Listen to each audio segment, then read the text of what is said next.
สบายดีมาอีกแล้วสถานีเรือมีมื้อนี้สถานีเรือมีมาฮอดเมืองลาวเด้อพี่น้องเลยกำลังกินข้าวอยู่บ้านไปยังแล้วก็บ้านลาสาวตาดำคนงามเนาะครอบครัวอยู่ครอบใจอันพี่น้องมาหับต้อนให้ความอบอุ่นร้านเคยร้านสาวมื้อนี้กินพี่ลึกพี่น้องเลยแล้วก็มีลาบขอบใจไม่เซี่ยวเองเนาะไม่เซี่ยวขันเจ้าได้บรรจุกระดุมเนาะเซี่ยวมีปลาซุกลุงประสา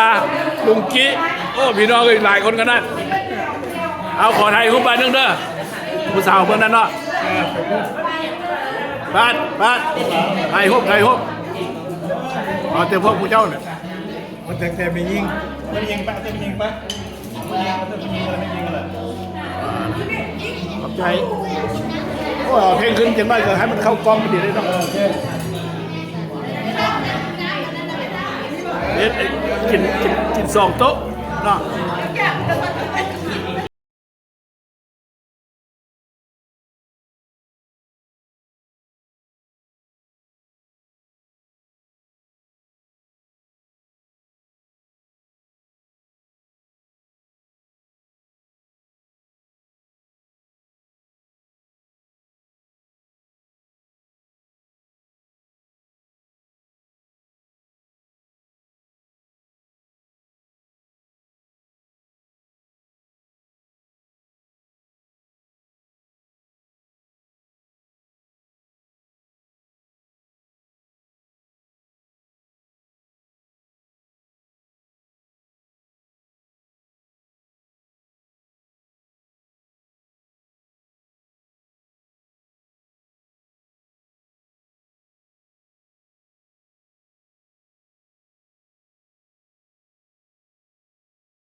เอามาหน่อยนึง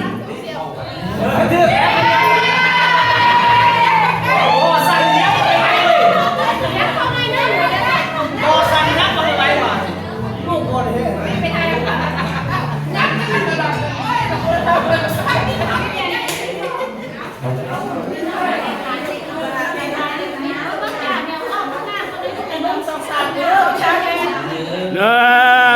2 3เราไปเที่ยวมันอยู่สามปี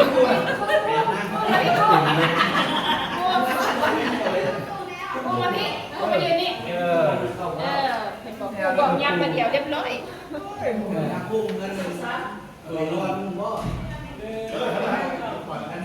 คยโดนนาน ใจขอบใจ เดียวเรียบร้อย ขอบใจขอบใจ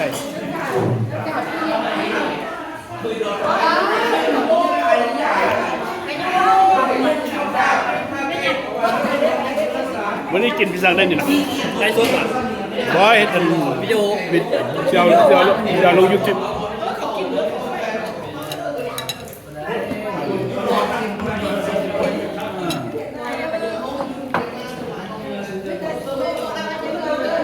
บอกข้าวๆน้องเขากินมีลาบมีอย่างนี้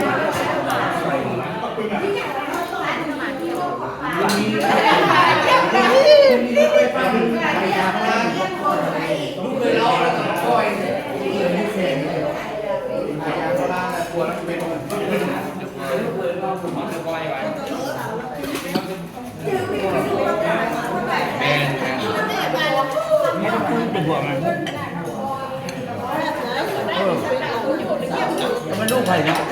เมียกับจอยอะไรลูกแก้ม ลูกซอยไม่เลยโอ้ยการ เอาตามคนเราเห็นกันเนี่ยตามตลอดตามจนจอกแตก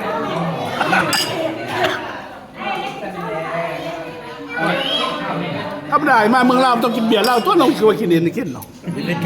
เบียร์แล้วเบียร์มือ อะไรอ่ะเห็นเล่ากันเจ็บป่ะ เบียร์ไม่ได้กินคนเล่า มันเวลาก็เลี้ยงเฮ็ดอยู่เวียงก็เฮ็ดอยู่เวียงก็ ถ้าทำกูเย็นนะไม่ได้กินกูเย็นก้อนเด้ เป็นน้ำก้อนใส ก้อนแทงนั่นนึง โอ้ยพี่น้องเลยท่านผ่านอยากสนุกมาอยู่เมืองลาวเด้อ มุงงานยุ่งดวง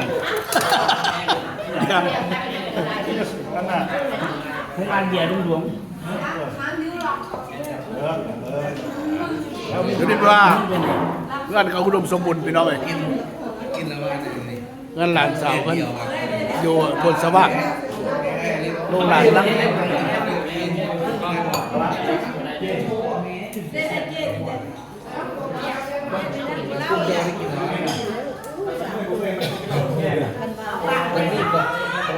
เมื่อนเป็นรองพระบาท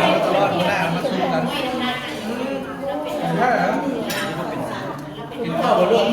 ใช่ข้าวอ่ะกินอะไรบ้างเป็นการเนาะ มันมากินข้าวกินมันกับกุ้ย เอาเจ้าหน้าที่สุดท้ายให้เบิ่งใหม่ เดี๋ยวนี้มันกินข้าว ก็